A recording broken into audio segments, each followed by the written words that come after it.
ভাই আপনি বলেন তো দেখি নামাজে ছানা কখন পড়তে হয়? নামাজে নিয়াত বেঁধে তারপর ছানা পড়তে হয়। নামাজের নিয়াত বেঁধে। নামাজের নিয়ত আবার বাঁধা যায়? হ্যাঁ, নিয়াত বেঁধে। নিয়ত বেঁধে। হ্যাঁ। আচ্ছা ঠিক আছে, আপনার মতামত শুনলাম। এবার আমরা আরেকজনের কাছ থেকে শুনি। তুমি এবার যাও। আচ্ছা তাওরাত, তুমি এবার বলো তো দেখি নামাজের নামাজের মধ্যে ছানা কখন পড়তে হয়? আল্লাহ আকবার বলে হাত বাঁধে তারপরে আল্লাহু আকবার বলে হাত বাঁধে হাত বেঁধে সর্বপ্রথম কি পড়তে হয়? ছানা। ছানা পড়তে হয়। একটু দর্শক শ্রোতাদেরকে একটু ছানা পড়ে শোনাও তো দেখি।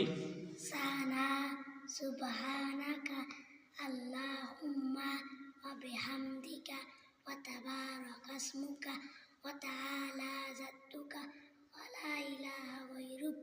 ধন্যবাদ। মাশাআল্লাহ মাশাআল্লাহ। সবাই এই ছোট বাচ্চাটার জন্য একটা ভিডিওতে একটা লাইক দিবেন।